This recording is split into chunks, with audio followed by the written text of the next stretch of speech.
Hello everyone and welcome back to Cinema Shakedown, the weekly podcast that functions as a grab bag for all things film. I am your host, Kyle Craigbaum. And I'm your other host, Jordan Dennis. And I'm your other host, Dylan Miller, aka the sexually ambiguous Skinwalker. Guys, I like that one. Guys, I have a very important question for you, and Yeah. it really is ultimately, bottom line at the end of the day, the most important question we're going to ask on this episode. What are you going to do when they come for you? Bad boys. What you gonna do? What you gonna do when they come for you? Hey. Alright, sorry, I just had to get that out of my system. What are you gonna do when they come in you, dude? Giggle with glee like a joyous piglet. Just fucking like the Pillsbury Doughboy. I knew you'd fucking giggle. I knew you'd giggle when they come in. You guys doing good today? You guys doing great? I had fucking 8 drinks today. Starting at an air show at fucking 11 a.m. Yeah. I am in such a good mood right now. And this is going to be an incredibly well-structured podcast. This is a perfectly respectable movie podcast. Spoiler alerts. This man ducked out of Bad Boys Ride or Die For 15 for minutes. about 15 minutes. You can blame to that go on and Morgan. get himself another drink. Missed 2 of the action set pieces in their full. Frankly, I respect it though. Like, I listen. If they were selling blunts, I would have done the same thing. And what's Like- funny is I walked out with an opinion higher than Yeah, everyone else. it clearly did not diminish the returns at all. We'll get to it. Yeah, we'll get to it. You guys watch anything else this week? Done anything? We watched one last night I want to get to, but I want to... Do you watch anything? Yeah, Claire Denis, Trouble Every Day. On my third rewatch. Father, Son, the Holy Spirit, Vincent Gallo. It's about... He plays a doctor who is taking his wife to France on a vacation.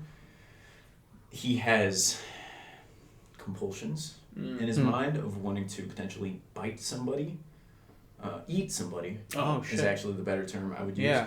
And then a parallel story is of another doctor who keeps sort of his girlfriend locked in her house because she has cannibalistic tendencies as well. Interesting. And so Bones and all. as without like divulging too much, it is very much similar to that way. To Interesting. people. I've never... Claire Denis is a blind spot for me. I haven't seen it. There's only one Denis you rock with. Beau Travail is really good. She did a High Life, didn't she, a couple years ago? Yeah. That's her most recent one, I think. Yeah. I haven't seen that one. I've seen Beau Travail. What? No, I gave the camera an office look when they start talking about like obscure art house movies like me and the audience have never heard of them. The guy takes an elitist point of view whenever we bring up Stanley Kubrick. So. I think it's the exact opposite. I think I take like the stupid everyman point of view. Like, get a load of these fucking guys. You take it to the elitist though. Come on. I take everything to the elitist. Bro. Speaking of elitist film bros, we watched Hot Rod yesterday. Yeah. So Dylan, as you know, I only indulge in high concept intellectual cinema, which is why I fucking loved Hot Rod. That is one of my it's one of my favorite comedies. I've seen that. And my first time watching it, which was a couple of years ago, I had very mixed opinions on it because I'm a huge pop star guy. Yeah. Anytime I brought up Hot Rod, there was always kind of this weird like because I didn't think it was that. My opinion on it was like it's a funny movie, kind of in the constraints of like one of the comedies of the time. Yeah. Whereas Pop Star is free to high let concept. high It's concept. So fucking brilliant. And I still kind of feel that way about Hot Rod, but the jokes hit way harder the second time for me. I bumped it from a 3 to a 3.5 my rating. That fucking Danny McBride is so funny in it. I've been drinking green tea all God goddamn damn day. You gonna bring the demons out of me? I tell you what, I've seen great. that movie probably like 6-7 times. Yeah. The scene of him, Hot Rod, falling is the funny. I still am like holding my stomach. I was crying. I was genuinely crying. When he hits a tree and does like a 720. It's like you should have died 3 different times in that scene. I love like you get to the end and there's like a pause and it just shows some like nature B-roll and you think it's gonna cut to something else and then it goes back to him falling.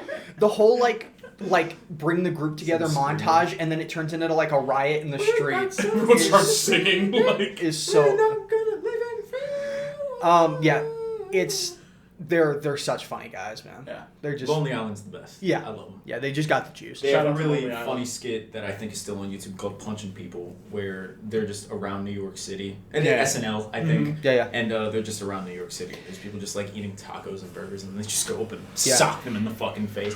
It's got this score in the background, just like a hard rock. Just.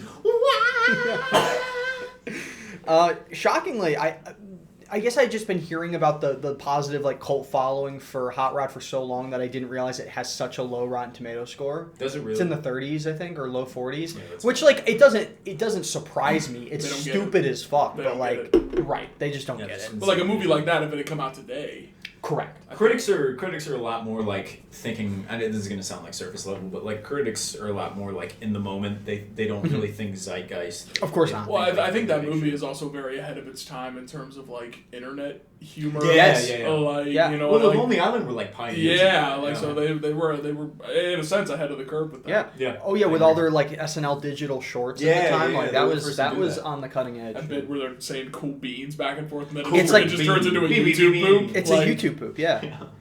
So yeah, good movie, good funny. good, Good funny. funny. Yep. I also I watched again before our little eating session before this. I watched Conor O'Malley's stand-up solutions for the third time in a month. You're a big Conor O'Malley. I guy. love Conor O'Malley so much. I've seen The Mask fucking. The six Mask is times. great. It's so The Mask is fucking funny. awesome. No one screams like the guy. He's the funniest screamer. Yeah. I was waiting for it. I was like, come on, give it to It's us. great. You're the one. You could pull off the Conor O'Malley scream. Don't You do think it. so? I'm right not gonna do it right now. I was You going to know say your you're- vocal cords are much No, stronger. I than would mine. bring down the foundation. yeah. Yeah, no, Oh, I yeah. can't do that. Guys, do we want to ride together and or die together? I'll do ride one of or those die. things. One of them? I'll ride or die, dude. Yeah. Whichever way this goes, I'll ride or die. For Bad life. Boys. For life. Bad Boys for Life. Bad Boys, the franchise started by Michael Bay in the mid-90s. It is his directorial debut. Bad the Boys first is Bad a Boys, 1995 action comedy starring. starring Will Smith and Martin Lawrence. Actually, it's Martin Lawrence and Will You're right. Smith. Top You're billing right. for the first Yeah, time. we gotta give Yeah. Martin Lawrence his Yep. his credit And here. this was at like the height of Martin Lawrence popularity and like the beginning of Will Smith's. yeah, this Yeah. was a year before Independence This Day. was before Correct. Millennium. Yeah, Was this this- the Millennium had not quite hit Not yet? quite yet. When did was this before or during or no, not before, during or after Fresh Prince? Jesus Christ, I had a stroke. I think Fresh Prince This probably was was like- before this, but Men in Black was after this. This would have Correct. been Yes. like just after. Just Fresh after. Prince. It must have been like his Yeah. Hollywood Or break. towards like the tail end. Yeah. And it is your basic buddy cop template. The high strung rich boy cop played by Will Smith and the more reserved and kind of like It's like the Family Man. the family man. Yeah. Turned spiritual warlord. Yeah, married with kids. Martin Lawrence. Yeah. They play. Mike Lowry and Marcus Burnett. How could you forget I know. Mike Lowry? They and say Marcus say Burnett? those names so many times in these movies They that really do. It's yeah. so funny because you're usually on top of it with like character names I know. until you need to know them. That's like, the thing. Which That's is the opposite for you. You're not great with like But actor names. You but don't like have, when it comes character down names, to you got it, it. like Yeah, gun yeah. to my head, dude, I got you. And yeah, like I said before, it was the directorial debut of Michael Bay, The Father, the Son, the Holy Spirit. and you can definitely tell that this first one is a directorial debut. Yeah. because it Yeah, you doesn't sure can. really have a voice yet. Or like mid boys. I'm gonna say now this is ostensibly one of my least favorite Michael Bay movies. I don't even know if it's the fact that it doesn't have a voice because all the Michael Bay-isms are very clearly there in like a gestating like proto state. He's not cooking, he's simmering. The biggest problem with this movie is that the script sucks. Terrible. Awful. The story is really uncompelling. The characters haven't. You don't get a lot of time to like learn what Mike and Marcus's deal is. You're Yeah. kind of just thrust in with them. You know what I mean? And I'll say this. Despite being one of the shorter Bad Boys movies, it feels longer Felt than like every it other feels one like of a them. 2.5 hour fucking And movie. that's because, like you said, the script, but it's like they took a sitcom plot and stretch it out. That was what like over an hour So of the movie. spoilers for the first 3, as per Spoiler. usual. Yeah. Oh. Well, we'll do a spoiler-free thoughts like recap for 4, and then we'll get in. So yeah, first 3 spoilers entirely. My thing with the first one was that it just feels like a really long CSI episode. Yeah. And it's shot the exact same way. Although, here's my one thing, and I said this to Jordan because we watched the first 2 together. Yes. The first one, it's kind of like, not as of quality, but like, it's kind of like Kanye's College Dropout, where it's like the only time Michael Bay has been hungry, and you can tell. It looks good. I really like the like this started the Michael Bay like he saturated colors, that orange and yellow like hue over everything. I do kind of see what you mean though, where he is still like finding the Bayhem. It's almost like he had not quite like fully formed or like amassed full power yet. There's like guerrilla style filmmaking Yes. in this movie, which is the only time that I can think of that I've seen in a Michael Bay movie. I haven't seen. We gotta watch The Rock sometime. The Rock we gotta and watch then The Rock, Armageddon are the two Armageddon's awesome. that I just haven't Armageddon's a seen. lot of fun. Armageddon's is probably the best of his early works. Yeah, that's what for Jordan. me. Or I think Jordan was saying it was that and The Rock. The Rock, yeah. Ooh. Which I'm not big on. The Rock. Gun to my head, do I take The Rock over Armageddon? Yes, I do. Interesting. Cool. Okay. Yeah, that's a sick I'm take. not gonna fight on that. I'm also not that passionate about. But You will be. You will be. but the redeeming quality of this first movie is obviously the chemistry between Will Smith and Martin Lawrence. Mm-hmm. But even that feels like it's gestating in its early stages. It's very much like this is almost like a proof of concept. It is. Almost for like like it just gets better and more like well realized from here. But like I mean like I don't want to sit here and say and act like this is like a bad movie. I think it is. I think it's like fine. I think it's the definition of fun. As far as like passable, like buddy cop action movies go, like on the surface, it's very like baseline, like middle of the road. But the things that make it stand out are all those Michael Bay idiosyncrasies that would obviously become more become the norm as you go forward. Let me lay it out like this. I've seen it before. I hated it the first time I saw it. This time, those first 20 minutes, I was kind of thinking maybe I was too hard on this movie. The middle section is the worst part. And then the second they introduce Tia Leone's character, the whole plot with Marcus trying to convince her that he's Mike, it's and so like bad, this dude. whole like mistaken identity. There's that bit at the end where Marcus's wife walks in on them, and it's just kind of like Tia Leone sucks. In this I will movie. say she's one of the most beautiful fucking women gorgeous. that's ever been put to camera. But the character is so. Really annoying in that movie. You want to say, there are several scenes in this where she puts herself in a dangerous position and then is like, you guys are supposed to be protecting me. Well, after like jumping into like with a gun, trying to shoot people. Just a dog-brained lady, dude. Yeah. It's and where I would say to you that I find it below average is it's an action comedy, and I don't think the comedy hits most of the time, and I don't think the action is where it needs to be. I would completely disagree with you if the climax didn't go hard as fuck. The climax is the best part, and it kind of feels like Michael Bay actually tapping into. He's kind of finding himself a little bit. You kind of see it a little bit in like the parkour chase through the city, leading to that climax, and then the airport scene is fun enough. But by that point, it's just too late. I think it also is a little unfair to compare this to what came after, because you kind of have to look at the movie for like what it is and what it's and again, I just like I can't hold the fact that every other Bad Boys movie is better against it really, because it's the first one. But the script is so bad though.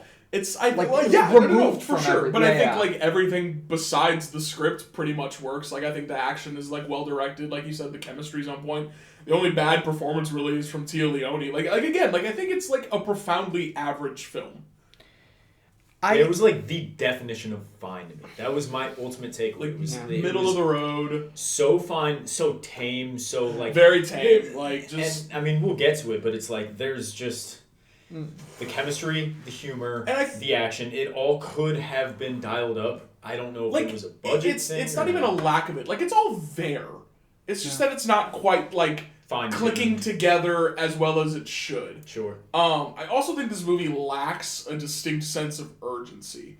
Throughout, like, the whole middle section of this movie, it just feels like it's kind of, like, meandering and rolling because along. That's where it's like, committed to exactly, the sitcom plot. exactly. And also it has the least descript villain maybe of all time. Yeah. Like, he's not even... He's a anti-presence in the film. Every villain in this series is, like, vaguely foreign. Yeah. And like I'm not going to disagree with you that the action's well directed, but I do think it's horribly edited. Sure. I think this movie is like awfully edited and awfully paced. I think that's someone did not grow up on new metal music videos. I can tell. I have, and I like the style sometimes, but not this. Someone's not rocking with Limp Bizkit. I feel you. I think that's a common thing. Yeah, I mean, yeah, like I agree with that, and it's not even something I like. I don't even know if I could say like I like or dislike the editing. Like, it's just kind of there for me. It's distracting to me. Yeah. And even in like further coming titles that I like. The only time I think the editing is like, see, because it's also like, it's hard to say the editing is bad because it's clearly like an intentional stylistic choice. The only time the editing is actually like broken in that movie is there's this one scene that really did distract me and really annoyed me.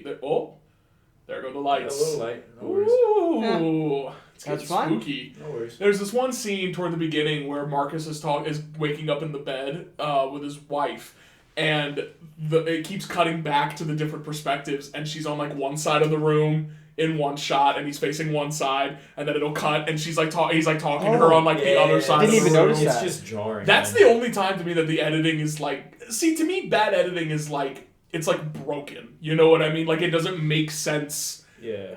In terms of like continuity, like people talking to each other, or like bad editing is like confusing. You know what I mean? Like it makes the movie more convoluted than it actually is.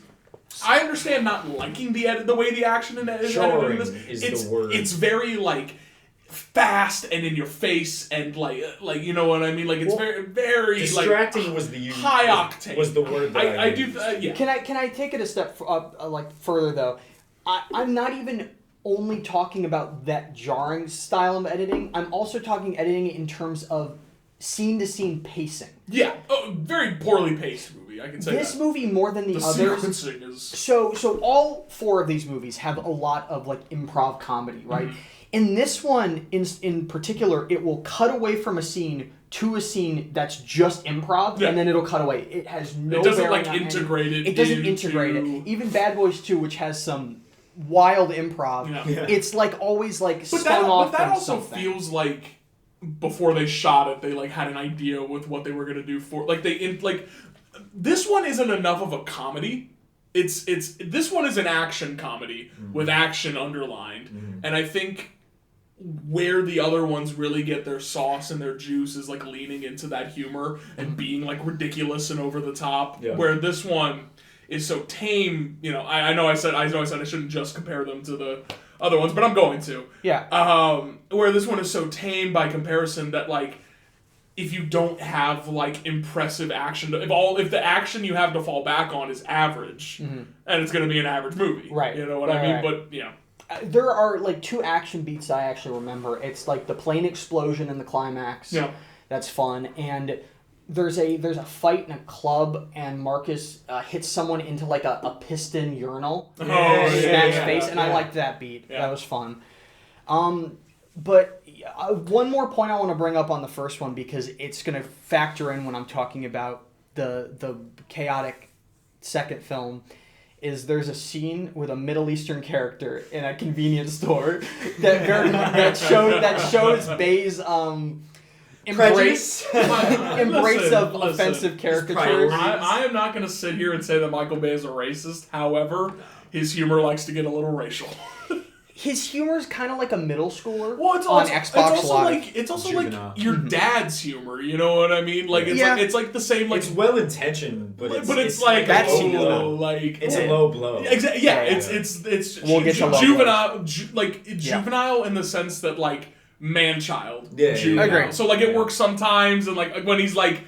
when it's on that wavelength, you know Yeah, what I yeah. mean? But when it's in like a Transformers movie, that's when it's a little like, why See, is this out of here? place. Yeah. I think it kind of feels out of place in this first one. Because it's not- because it's not consistent. It just comes out of nowhere. Whereas Bad Boys 2 is just Michael Bay wasn't making Yeah. Michael Bay movies yet. He was, I know. He was directing movies. he was It is- making Tony Scott movies. Exactly. That's It's what he's kind trying of to do. weird here. how like kind of self-serious this one takes Yeah. itself, but also how like again back to like subdued. Mhm. It's like super toned down, but it's still kind of this like serious. It feels like Michael Bay's almost a little like shy yeah, he's to a like little, really scared to like. go there. I mean, and also with your directorial debut, I get that. Like again, Yeah. like again, that's why this movie really was just kind of in one ear and out the other. That's why I can't really like be too harsh on it. Passable. Because there was nothing about it that like really Yeah. like besides like that one scene of weird editing. I don't think there's anything about it that's like incompetent. Yeah, You know or, what like, I mean? offensive. Yeah, in terms of, like, it that is just sucks. like- yeah. It is a springboard for better things to come. Yeah. Yeah. And we were talking about it like with the way the continuity and like the things they like bring up later. You really can just start with 2 Honestly, because I don't think they ever Yeah. bring up anything that happened in this one. I don't ever think they again. do. I think 2. Yeah, I think you can just watch the last 3. So- Genuinely. Blip. It's a Gus and Blip. I mean I think it's pretty like slight spoilers. I guess I think it's pretty safe in saying this one is all of our least favorite. Yes. Want to give our ratings? Yeah. It's a 2 out of 5. Flat, unengaging, tame. Tame by base standards. It's what makes it one of my least favorites of his. It's tame. 2.5. 2.5. Same, just Yeah, kind of like it's so Yeah, fine. Like, Yeah. But it still has like integrity to it, and That's like what I I'm said, saying, it's like- kind of got that Michael Bay like he's hungry making this. like so you there- can tell that there's like artistry. there's such involved a in it difference between average movies today and average movies like back then. 20 years ago because an average movie today is like a prison Slop. slop like Yeah. churned out by Yeah. like a studio to Yeah. like feed an IP so they can keep their fucking like trademark register or It's whatever the fuck. machinery, it's conveyor At belts. least like average movies back then were average byproduct of like it just didn't work like Yeah. the movie, but it was still like clearly The like, idea a still man had- like a creative vision. You know what I mean? Like yeah. it's fine. It is fun. However, Well, then we turn shit up a bit. So 8 years later, we got Bad Boys 2. In the words of Marcus Burnett, shit just got real. Shit just got real. In this one, our 2 agents are on a much Whose bigger names ca- are Mike Lowry and Marcus Burnett all right. are on a much bigger mission. There is insanely large shipments of ecstasy coming in from Cuba to the U.S. and they're, you know, We didn't even talk about what like the crime they had to solve in the first one 'Cause was who because it's gives a so fuck? unremarkable and Yeah. so I didn't. I Like, honestly didn't remember. Like I'm just genuinely. like that should tell you everything you didn't need to know about like the actual like stakes of the first one. And they didn't even get brought up. who gave a fuck? So this is basically them getting in with the Cuban cartel and all that Mm-hmm. mischief, and woo! This is my favorite Michael Bay movie. So I think Ooh, coming in hot. I was making this point where I said this is the moment where Michael Bay is born. This is the In a moment way. where movies stop. Not just in a way. No, this is the moment. Yeah, Like this is the exact point you can pinpoint where movies stopped being directed by Michael Bay and started being Michael Bay movies. There it is. Something about I told him to keep that. like the jump in terms of like confidence yep. and Oh man, vision it's crazy. and like him clearly becoming an auteur, truly like taking full control of the creative process, and like this feels like it is straight from like the nitrous infused veins of Michael Bay, and what a benefit what a it is for that. brilliant way to put that. Like it Yeah. truly is such a step up in quality. You ever made love to a man before? You want to? Want That's a great way to say. Shout out to Fuck Reggie. is Reggie? Shout out to Reggie, the best character in fiction. King, dude. We'll get to him. We'll get to We'll him. get to Reggie, don't worry. And that line is a great way to segue me into this point.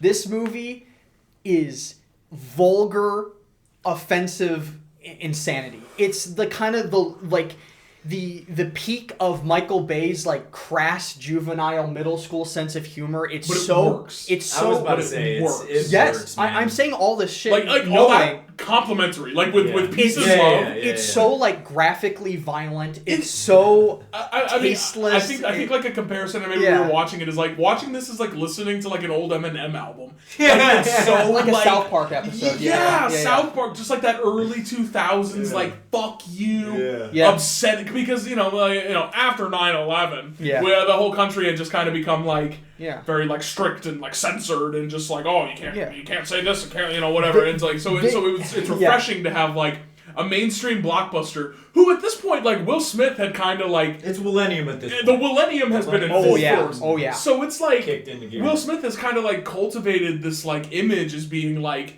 like a stand-up like guy, like he's likable. So it's he just bagged Jada Pinkett at this exactly. time. So it's this is true with the first movie, but especially true with this one. I fucking love watching him in these movies just be a complete bastard. Yeah. Just be like an asshole. Like it's so refreshing and fun. Well, this is the entry in the series that most lives up to the name Bad Boys. These are bad boys. They are assholes. But they suck. They're loose cannons who yeah. play by their own rules. We'll talk about that opening scene.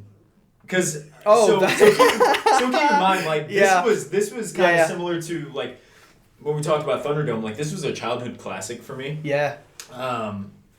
Always my favorite. Is that why you are the way you are? You grew up on this one. I grew up on Michael Bay's just as you call offensive comedy, and I mean it's I would say in bad taste. You saw that like it is. You saw that gay. It's 2003. You saw that gay panic bit, and you were like that. You like that ingrained. That's into just you back then. You're like the sexually confused skin. No, and you just saying it's 2003. I know comedy was different back then, but no one is like Bay. Yeah, I mean Will Smith again when Millennium started. I mean there were clearly someone went like, oh yeah, that's fine. Like who cares? I agree. And look, childhood classic. I loved this one. Yeah.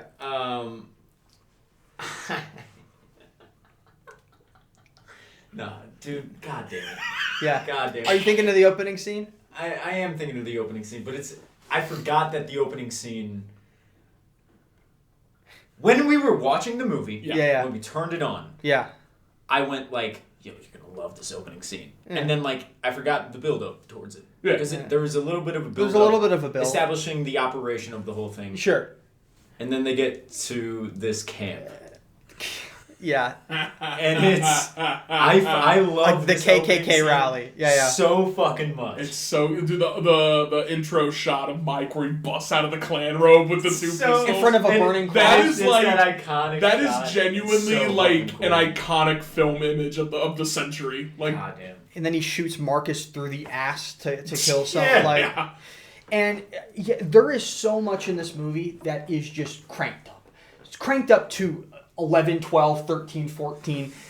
For the first, like, maybe half hour, I was watching it like, this is better than the first one. This is solid.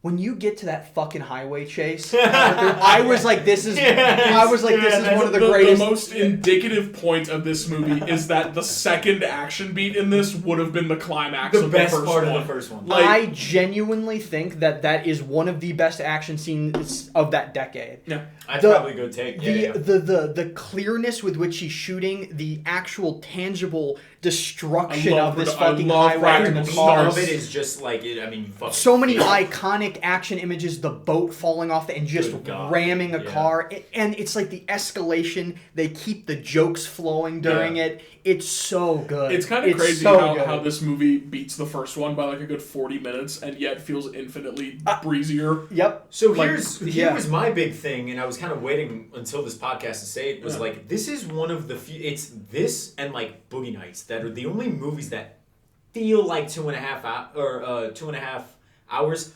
justify it. Like complimentary.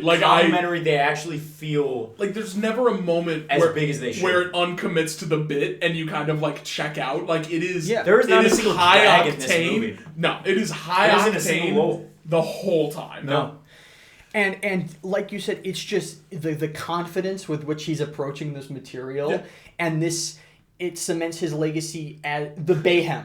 the Bayhem, the way he's unleashed is in just this movie. destroying and blowing up everything, and the Bayhem. and not only that, but the characters are infinitely more entertaining, and their banter is better. See, I think that's what makes this movie get away with such crass humor is because at the center of it, Mike and Marcus have become infinitely more likable, and you have bought into this story of brotherhood. And there is an actual touching story about these two men coming together, and their friendship and their bond and whatever. Underneath all this early 2000s jokes and everything, it's actually a solid story. I say this. I say all my crass offensive again complimentary. Yes. Because it makes that's why I compare it makes it stand out so much from the pack because it's so wild. That's why I compare it to something like old Eminem or South Park, where it's it still holds up today because it is so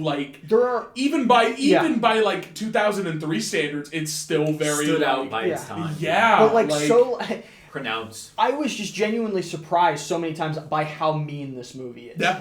When dead bodies start falling out the back of a war truck and they're running, getting decapitated. They're running over dead bodies that are falling.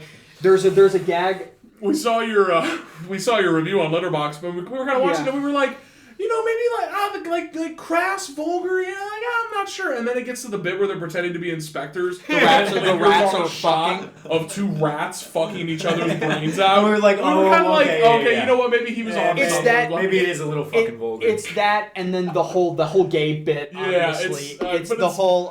But it's a funny bit. Is the thing if it was just being mean and homophobic, it'd be terrible. But the fact that it's actually a genuinely clever gag. It's like a fucking Family Guy cutaway or a Looney Tunes gag. It's they're in the fucking yeah. That's good shit. And the Happy Pride, by the way. Fuck, what was my thought? I don't even remember at this point. The gayness took your fucking... it took you gays, over once again... Dude, it took you over like the black symbiote, dude. There's so much here. One of the most tasteless bits is when they're in the fucking morgue and it's the whole dead body with titties hanging out. With the titties out and shit. That's so They were hilariously fake too. Yeah. I don't know. Miami women, dude. But to be fair, today, those would look like you could. You could have those and then convince, especially in Miami, dude. Fake tits have come a long way since 2000. Yeah, I know. That's take it from someone who consumes a lot of porn. All right, I have traced the evolution of fucking fake right tits now, for over 2 decades now. I've destroyed so many relationships with so many women. But science has really advanced to a really impressive point where you kind of can't even tell now if it's done well. Man. In fact, I embrace them. I embrace the fake titties. If you've got to make up for something, dude. If your personality fucking sucks, get some fake titties on you, dude. I'll start. See, listen. I'm gonna preface this by saying anyone can do whatever they want to their bodies. I don't care. You do whatever. You do you. I recommended Black Christmas. Kwanzaa. None of this, and still a great bit. I also want to address the fact that there were some editing difficulties with our last episode, so you'll notice that in the sound episode on Spotify, it's different than the video episode. I edited the sound, he edited the video. And we like to keep you on your toes. And you can fucking tell the difference between the two. But I want to say, I do want to give you credit because I think that's a very funny joke. Thank you. I'm gonna say it every time you bring up Black Christmas. You're gonna say Kwanzaa, and I'm gonna say every single time I say something about fake titties and how if you lack in personality, just get some fake tits and you'll be alright. Yeah. I'll say this. I recommended Black Christmas, dude. It's the most pro-feminism fucking horror movie ever. I'm not a misogynist. I just think fake titties are fucking awesome. I just want to go back to my original point. Of course. I don't like fake tits. That was all I really wanted to get to. That was all I was trying to... I want to go back to my original point. Bad Boys 2. Let's go back to Bad Boys. Not really my thing. Keep my mama's titties. Great way to segue us back to fucking Bad Boys 2. Episode... Can we talk about that fucking... What other episode were we going to have a tit discussion on, genuinely? Hey, we're certainly not going to... We'll talk about the inconsequential movies. But can we talk about how epic that shot is when they're in the shootout at the house and the camera goes through the wall like Oh, times. going fucking man. God That mode was for the a one second. that, Like it's always the one that I It's thought so of sick, when dude. thinking about this movie. It Yeah, was yeah. always And that I had fucking heard about that shot 360 before. shot. I remember us. I think it was after you got done watching the first one because you got to it before we did, and I think I might have been like on the way to your house, or we were hanging out or doing something. Sure. And you had brought up how there was this shot in a favela or something like that, and it immediately came into my mind, and seeing it again. It's unfucking believable. And the way that they stay on like the holes in the doors, the bullet holes. Well, the escalation I love when like it takes the attention to detail where like the camera isn't just passing through walls; it's passing through like physical space. Yeah. It could actually which there were some of in the newest one too, Yes. by the way. Yes, they do play around with that a little bit in the. But was I gone for that? But like.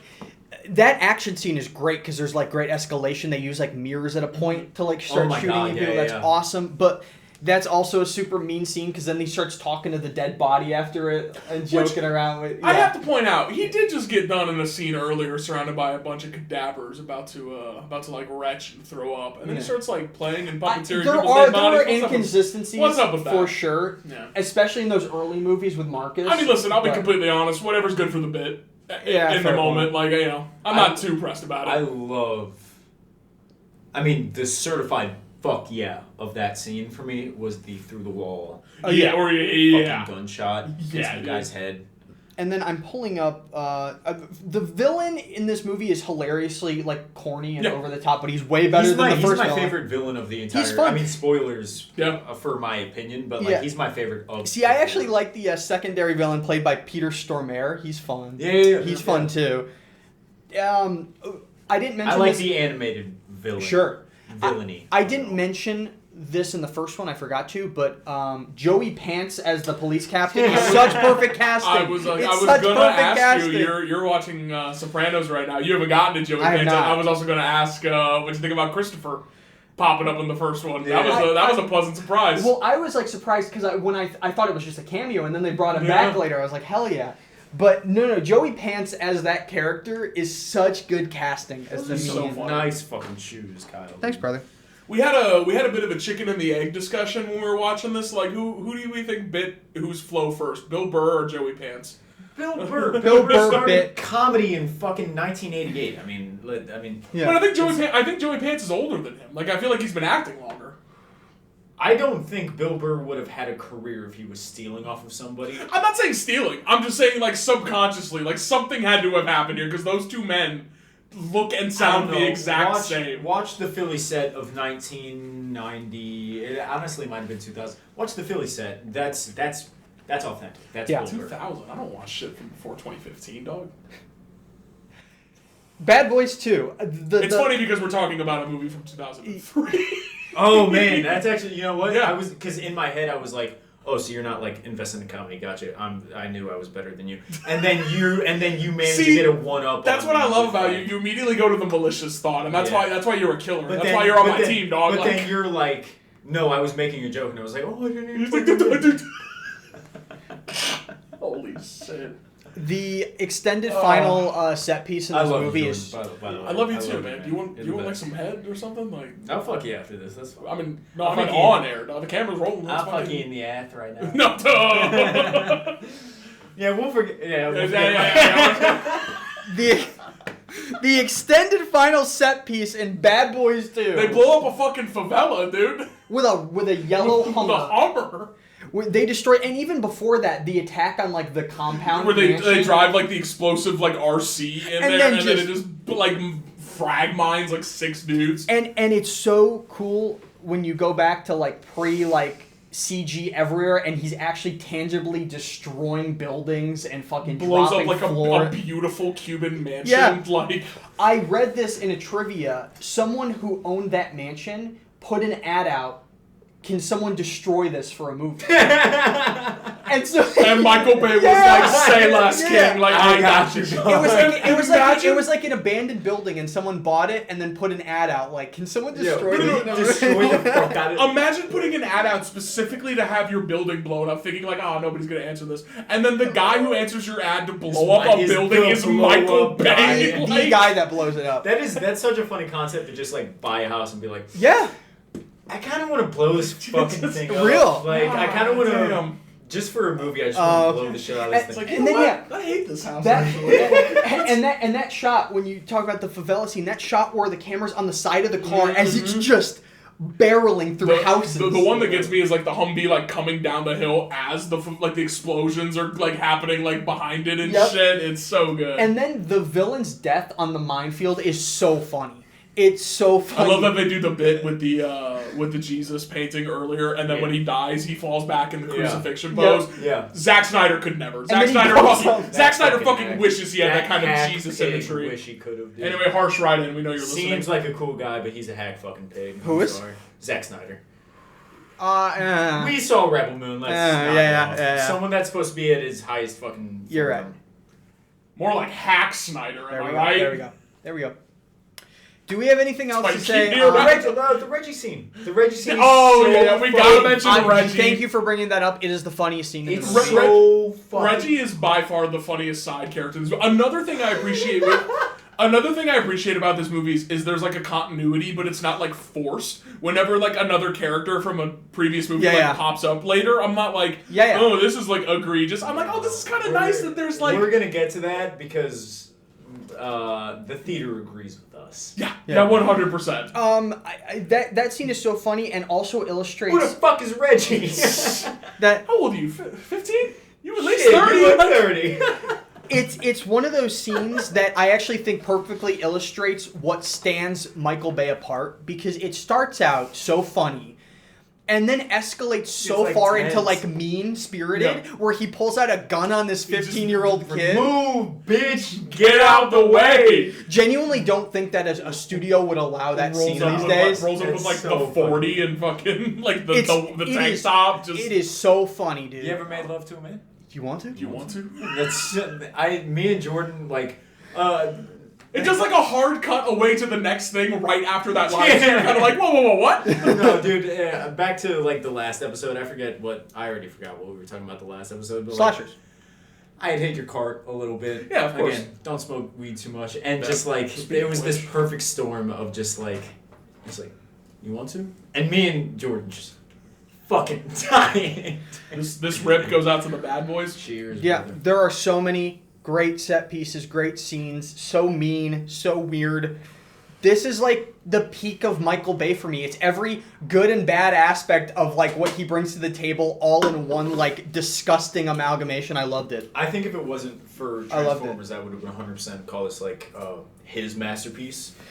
I think Transformers I think Transformers 3 is up there for me. I think he's like, the Transformers movies are good, but in terms of like the Michael Bay movie, like if you're gonna, I think Bad Boys 2 is like the one. Like, I agree. That's respectable. Like if you want to put on a movie and like just instantly get what this director is all about, Bad Boys 2 is because I agree with you that the Transformers movies, but they're also studio movies. They're also like an IP. Like if we're talking like an original Michael Bay, like fucking point. Yeah. Honestly. Weirdly enough, I think the first Transformers is like his magnum opus. I think 3. I fucking love 3. Yeah. I think the first one is just this weird perfect storm. I think the trilogy goes hard. Those first three are I agree with all that. I think the first Transformers, although not the theme of the episode, it is kind of like this. Talk about it's this perfect storm of like studio and artist.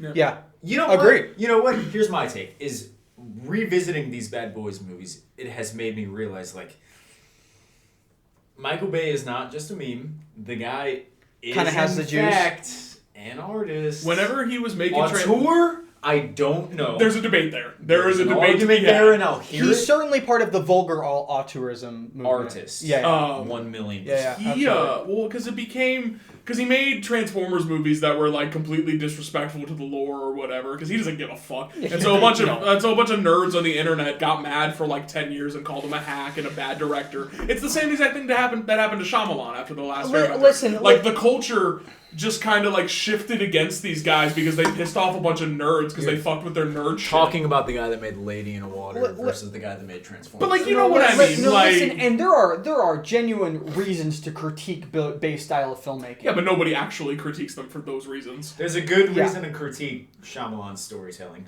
I digress. Ratings, here we go. Ratings, I was bouncing around in the movie between a 3.5 and a 4, and then that last set piece I fucking love. It's a 4 for me. It is my favorite Bay. It's a 4 for him. It's really fucking good. It's really good. 4, yeah, easiest 4 I've ever given. I started out 3.5. Yeah. I even told Jordan, I was like, I'm too intelligent for this movie. Like, I had a great time, but like, let's be real.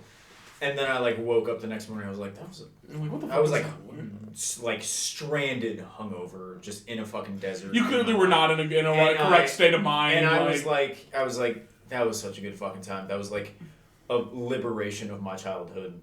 A comparison I use is like World War Z, where it's like I watched that because that was a big childhood classic, and then I watched it again last year. You hated it. The first half star I ever gave. Hate that movie. Yeah. Watching Bad Boys 2 like 10 years later. Yeah. Oh god, 4. 4's across the board. That's actually really funny you say that because I feel like on the surface you would think you'd be harsher on movies than like me or Kyle, but I think I've almost certainly given out more half stars than you have.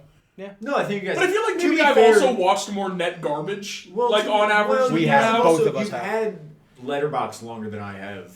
And, this is true. And definitely. And I promise you, Jordan, you are very happy to remind me of this. I am definitely harsher on movies than you guys are. I'm so I just like movies, man. I don't know. You put Will Smith and Martin Lawrence blowing shit up. I'm a happy guy. I can't wait to show you Barry Lyndon, and then you give it a fucking 2-star. Oh my god, they would eat me alive. Who's they? Dude, I would actually try to plot. Like, I'll make Kiss the Girls Goodnight come to life. Dog, if Barry Lyndon's bad, if I think it's bad, I'm still gonna give it a good rating, just because I fear for what others will do. They'll come after you. They will find If me. I don't come after you, they will. Dude, you think fucking Swifties are bad? Kubrick stands are ravenous, dude. They will go for the throat like a fucking rabid chimpanzee. They'll tear out your throat and they'll tear off your fucking genitals. Because that's what they do. Amen.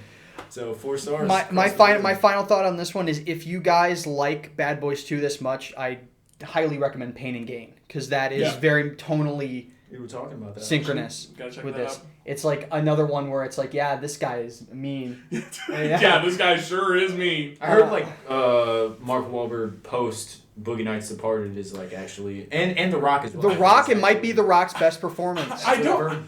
Yeah. Now that I'm thinking about it, I don't even know if mean is the right word. I think it is. I think it is. I disagree. I think obnoxious is a better. It's not mean in the sense that mean would be if it's punching down. It's still a heroic story about propaganda and shit like that. It's I don't think it comes from a hateful place. What I mean? I would say I think there's a whole sequence with a dead female corpse and then them cutting into people while he vomits profusely on the ground. But what's inherently mean-spirited about? But I think it's just your definition of what mean is. I was about to say, I think punching down when I think of mean. I think of I'm gonna make racist jokes because I think less of these people. Yeah, I think he just makes racist jokes. You're right. Funny. I think you're correct about vulgar. I think vulgar is vulgar. word. Yeah, absolutely. And it's vulgar. Obnoxious. Yeah, I think that's correct. I think mean.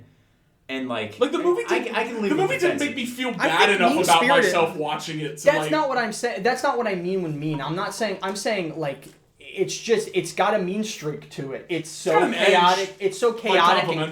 The carnage that it wastes on everybody, and they destroy a housing community in the climax of this movie with a yellow Hummer. He's kind of and I don't think of this guy as mean, but he's kind of like Andrew Schultz, where his whole thing is like everybody gets these jokes. Yeah, and it's like it. But I don't see it as like mean spirited. But I think I'm not using it as an. I think it's like a fair. I think every adjective you. And it is like it is a fair interpretation. I'm just saying I don't think I see it that way. I understand it. But I do think it's correct. 4 stars across the board. Yeah. Yes. Wonderful. Bad Boys 2 is certified comedy classic. That is an action classic.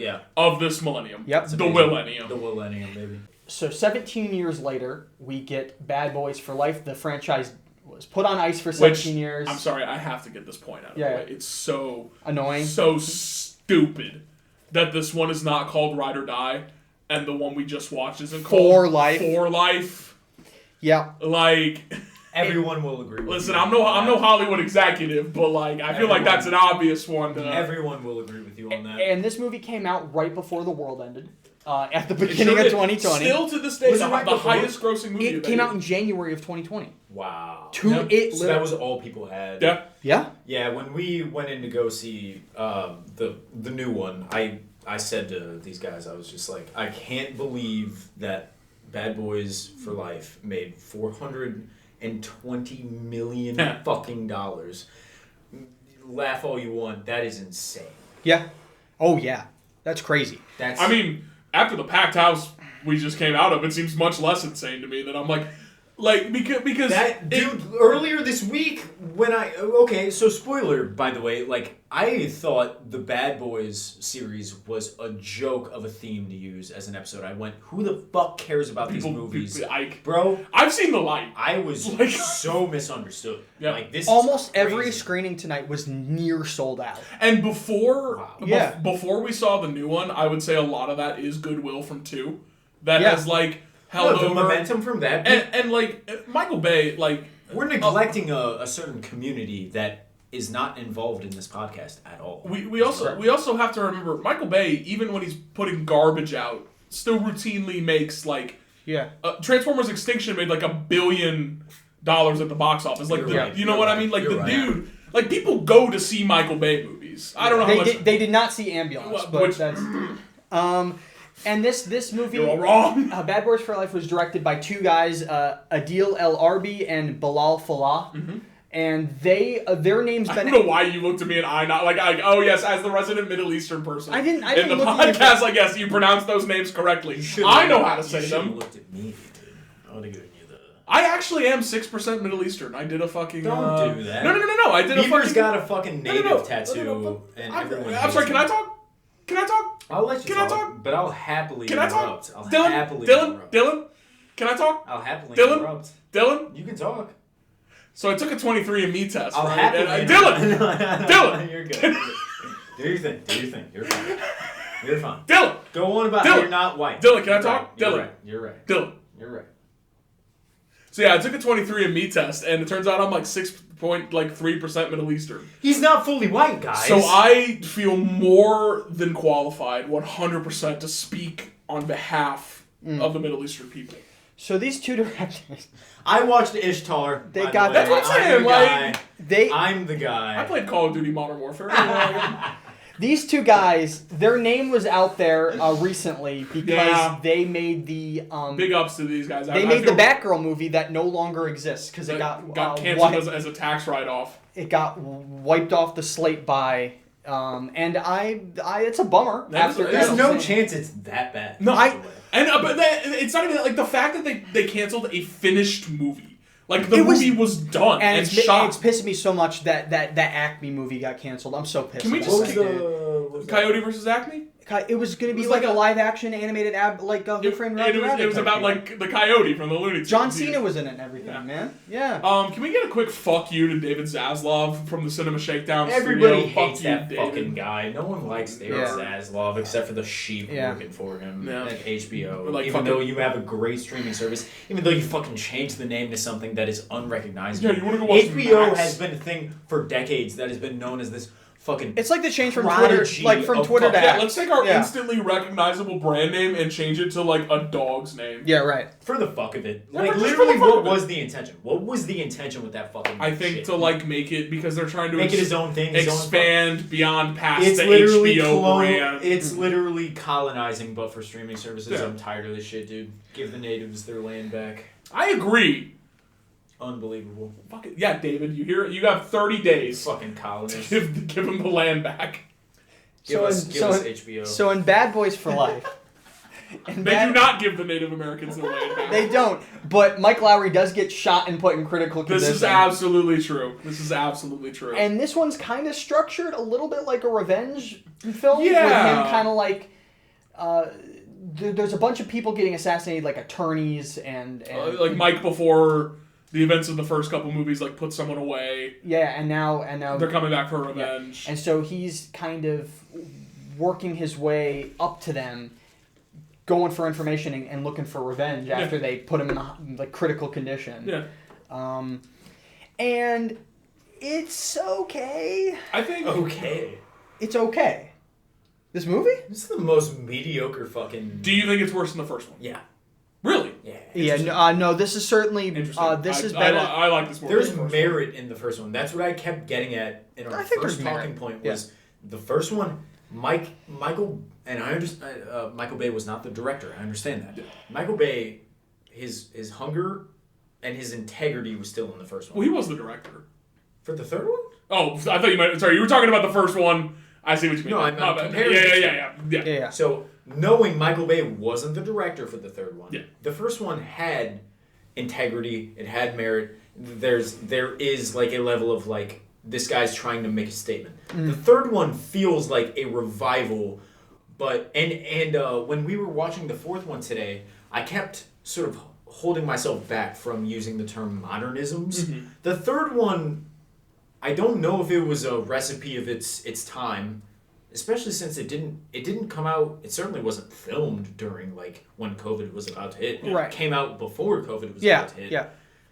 But like, there's still those sort of late 2010s, early 2020 modernisms that make it this mediocre. Like, I mean, Can you give an example?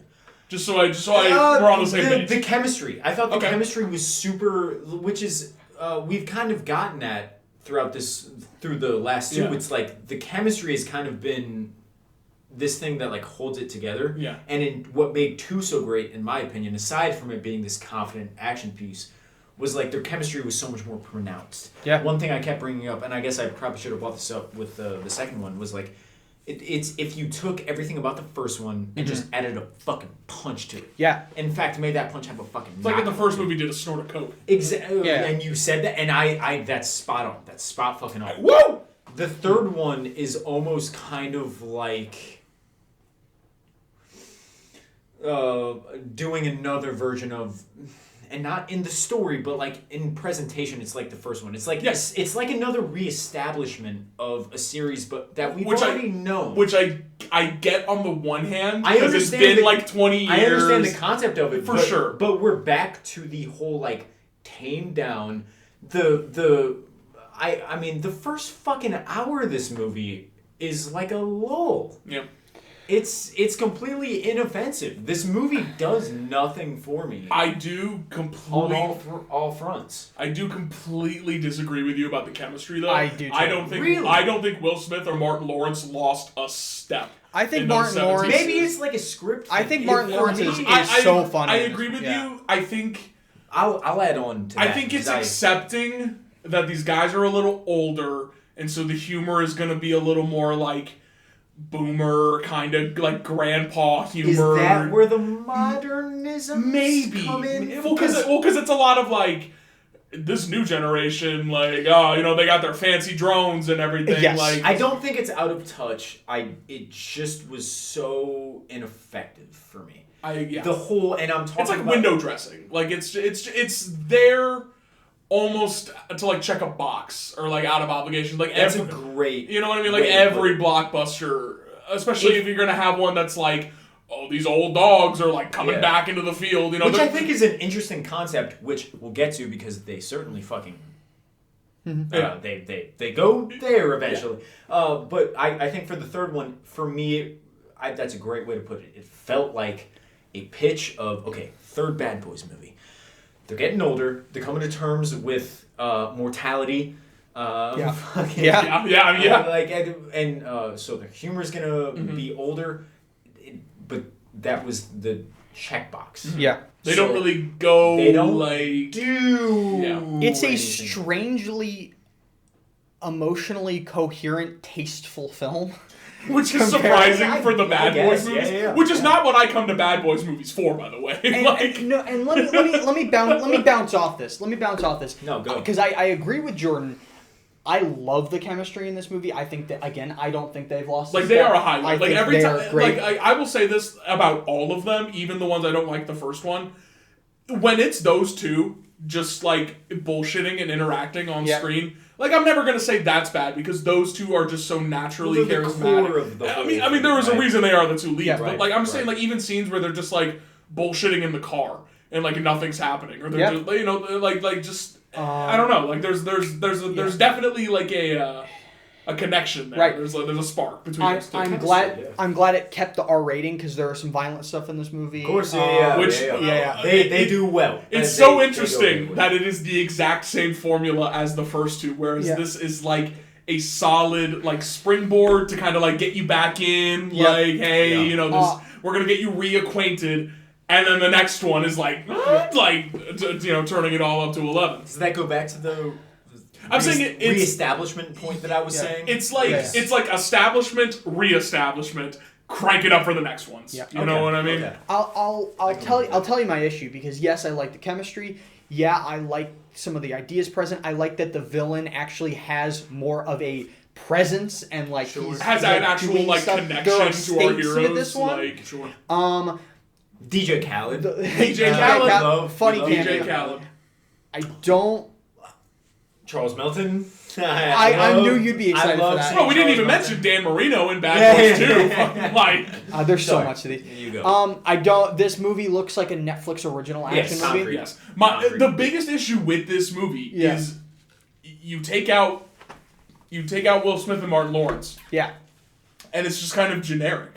Like inoffensive is the word because it's just kind of like the first movie, it was just kind of in one ear and out the other. You know what I mean? Like I didn't have a bad time watching it. Like I was invested because I like these characters. Yeah. You know what I mean? But like again, like I know better is coming, or I guess I didn't know better was coming at the time. Yeah. But we're talking. But you know what I mean? Where it's just kind of like. You know what? I'm fine with like every other one of these being great. You know what I Yeah. mean? Like if I have to sit through a mid one, I'm still gonna like enjoy myself on some base level. Yeah. Because especially like no discredit to the directors, taking Michael Bay out of the equation does remove some juice for this movie specifically. Yes. Which, by the way, we know that we know that they're not in.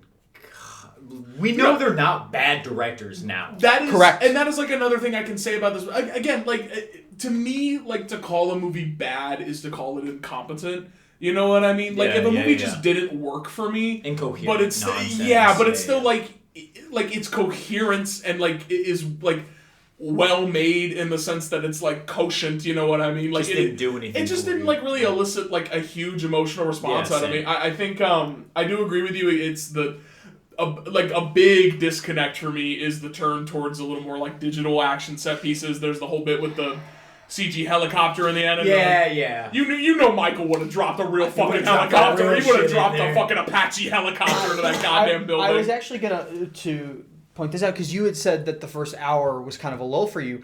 I kind of preferred this movie when it wasn't doing the action stuff Did because you? I Okay. don't think that the action is all that well executed. Well, I agree. So like the chemistry and stuff, it was riding off that for a while for me, and then when it gets to that digital stuff, it was like I had a point when we were talking about it. So the first two movies open with like the villain like starting their plan, and then it cuts to like Mike and Marcus like doing that. Yeah. In this one, I almost wished the first two opening scenes were flipped, you open with the son breaking the mother out of prison, and then you cut to Mike and Marcus like speeding down the highway. You're like, oh my god! It doesn't make much sense from. It does try to do sort of a characterization, but it's character development. But I think that's way more impactful if you see them like speeding down the road and you're like, oh, they're gonna go. It's the bad boys, baby. They're gonna go take on this crime. It is the same. And then they pull up to his granddaughter being born, and then that's like a big like a cute scene. Yeah, I don't know. I just feel like. Again, like, that's kind of, like, where a lot of the issues for this movie come, is I feel like if you would just put a little more, like, effort into, like, the details in this one, and, like, I feel like, again, like, it's a solid springboard for a better sequel. Uh-huh. You know what I mean? Like, all the pieces are there.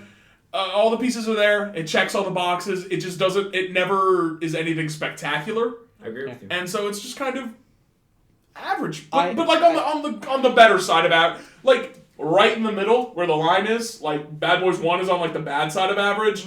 Bad Boys 3 is on, like, the good side of average. Okay. You know what I mean? Okay.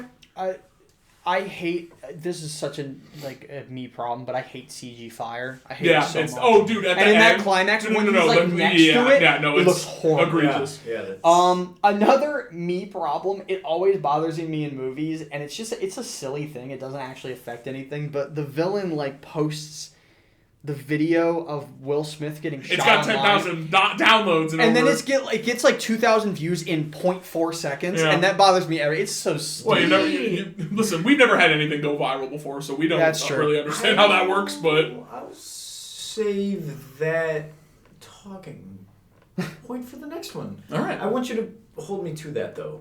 Okay. Because I very well, me being in my highly altered state. I very well may forget that, but technology. I want you to keep that in mind. I will also. Sure. I agree with you. That's something I noticed. Yeah. Just kind of all right. It kind of takes you out. Yeah. That's actually to do it on this film though is like I hate when movies kind of do that like. That version of technology that just doesn't fucking exist. Yeah. Like that's not how audiences work. Mm-hmm. That's They killed Joey Pants in this movie. Sure did. They assassinated that man. Yeah. Tragic. Poor guy. You're my bad boys. He's so good, dude. He's got the whole like monologue at the basketball game in this one about how like a horse. Yeah. Yeah, it's There was one really funny gag, one funny bit where also I have to say. I think Martin Lawrence gets funnier as these go on.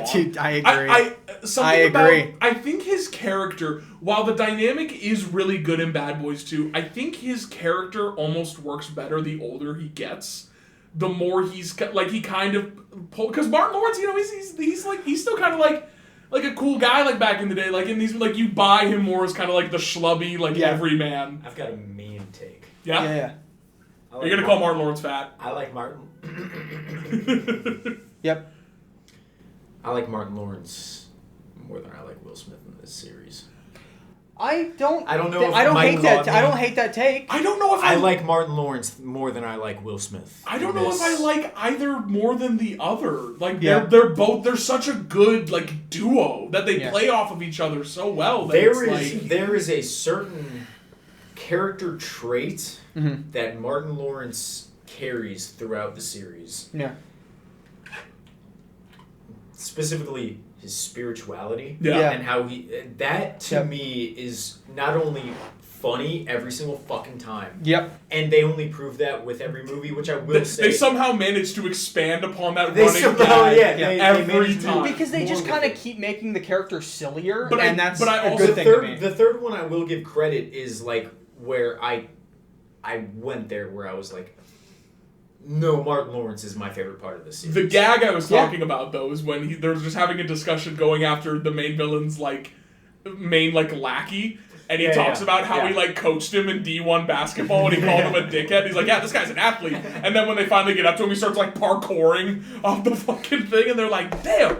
I have to give credit to Will Smith, though, because I think Mike is more of a stretch for him than Marcus is for Martin Lawrence. I think ultimately Martin Lawrence is just kind of playing Martin Lawrence, and it works. With that. It is more wheelhouse, Mike is, way more against, the Will Smith archetype of just being kind of a cocky, slimy asshole. I challenge that with his character in Men in Black, but I agree Sure. with it. But I Sure. agree with you. I think Yeah. you're right about it. It is more of a reach for Will Smith as opposed to Martin Lawrence Sure.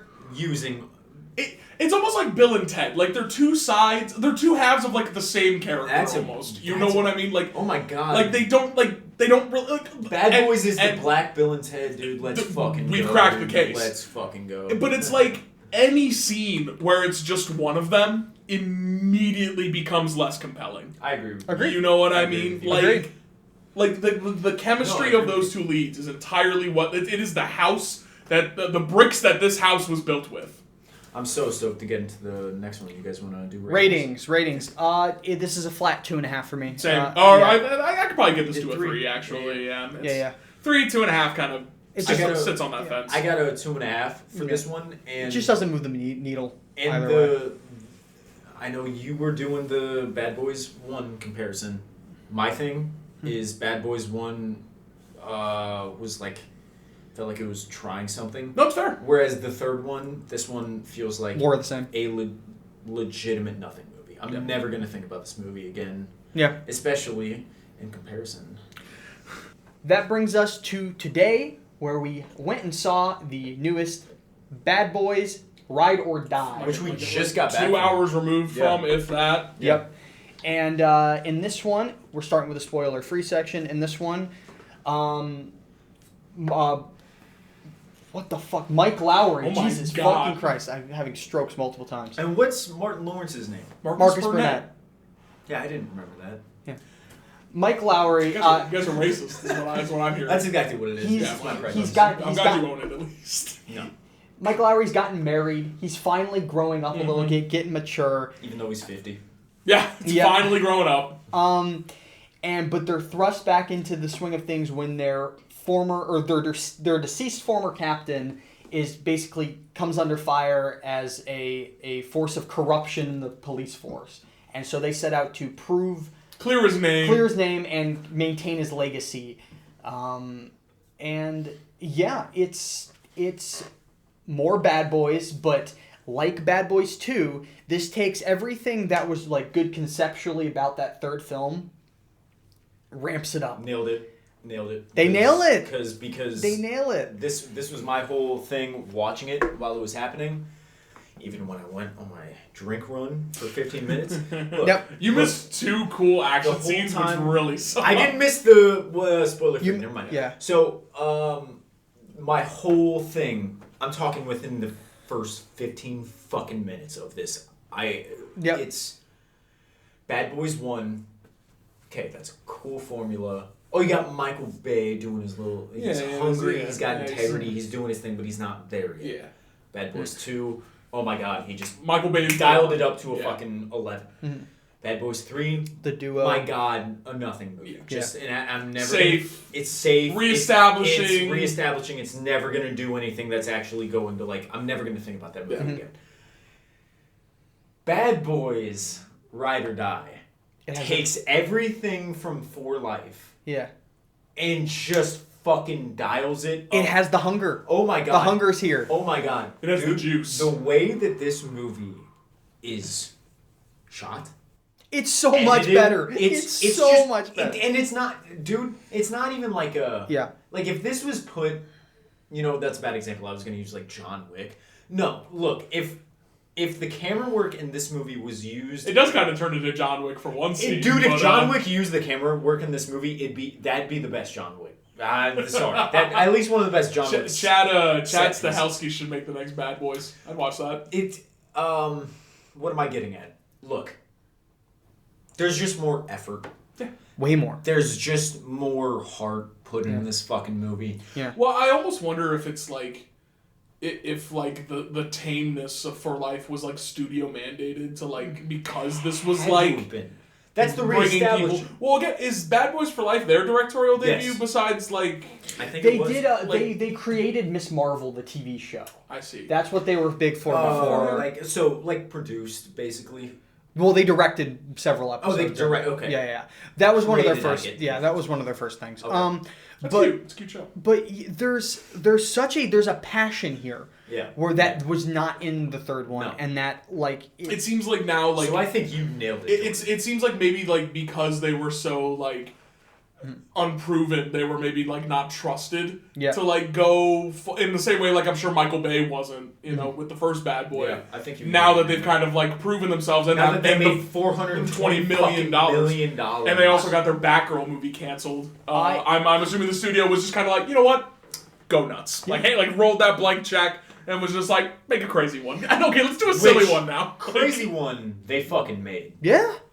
And I'll say this, while I think Bad Boys 2 I slightly prefer, I do think this is the best paced Bad Boys movie probably. It's the shortest. It's the shortest and it just moves. There's a consistent momentum to it. Never bored. Barely any like. And I do think I want to add on to this, not to cut you off, Kyle. Yeah. But like again, like I went on a fucking 15-minute alcohol run. Mm-hmm. Guys, they in the dialogue they clear up what they just did. Yeah. Like for people like me who are like, no, I have to get my fix in before I can enjoy this movie. They clear it up for you. You're gonna hate yourself when we talk about the prison fight you missed. Yeah. That they don't address. Oh, they don't in address. dialogue. Yeah, you're right. Okay, so neglect everything I just said in the last 15 seconds. Yeah, dude, I'm the best at that. I also think this might be the most consistently funny Bad Boys movie. I was laughing so fucking I mean, it's 2 or that, but this, there's so many jokes in this that are hilarious. I mean, I have to be honest, I don't think there's a single moment in this movie that, like, lives up to 2, like, matches it in quality, but it is the closest we've gotten. I'm never since then, like I'm not like 2 is still the Bad Boys movie. I agree with you. I'm not going to be able to quote a funny scene from this movie. Whereas 2, I'm like there are Reggie scene is the funniest fucking thing. We'll get to Reggie. We'll get to Reggie in the spoiler section of this one.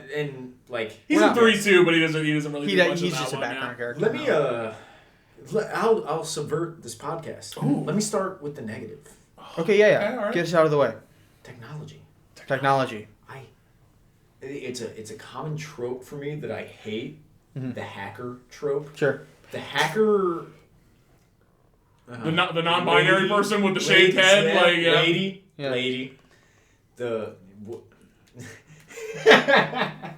Looking like fucking Fontaine after she gets her head shaved. The hacker lady. I don't like the whole like. I'm in. Oh, we've ran into an encryption. Yeah. We've ran into a wall.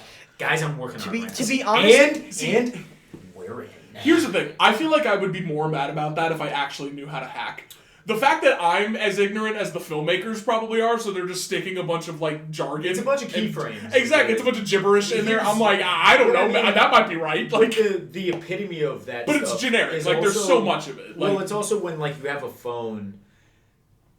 When someone calls their wife, and it's my wife, it's immediately like it just pops up on the screen immediately. Yeah, and she immediately starts that stuff. It's nitpicky stuff because it works for the narrative. I mean, it didn't take me out, but it's a niche little nitpick. I mean, it's one of those things where it's like a trope. It's like somebody saying, like, guys, he's right behind me, isn't he? Like, it's just one of those things that you see enough of it that it's right like, behind me, isn't he? Yeah. Thankfully, that character is like guys, not in the movie much. You should see this. You're gonna want to take a look at this. Yeah, it's stuff that I'm just. Whenever a scientist starts explaining something and someone goes in English, please. Yeah.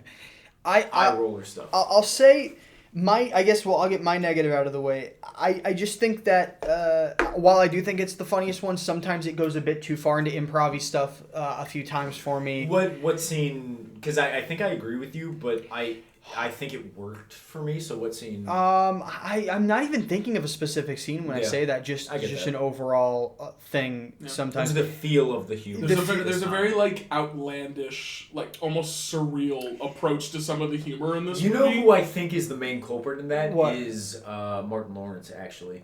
He's so funny. He's so fucking funny. Yeah. The vibe I kept getting from him, and again we're getting like negatives out of the way. Mm-hmm. He seemed drunk the entire time. Yeah. You think Martin Lawrence was hitting the bottle? Of course not. Between takes? Of course not. Yeah. But I don't know. Weaker villain than the last couple too. Do you think so? Well, certainly weaker than 2. I think his lack of presence in this one. Yeah. I think I like the villain in 2 better than the villain in this. The That's villain what in I'm 2 saying. The villain in 2 was my favorite. He's so Yeah, yeah. And this one, I will say the villain of 3 became much more likable in this movie. They do. We didn't even mention in 3 the reveal that Will Smith has a son. Yeah.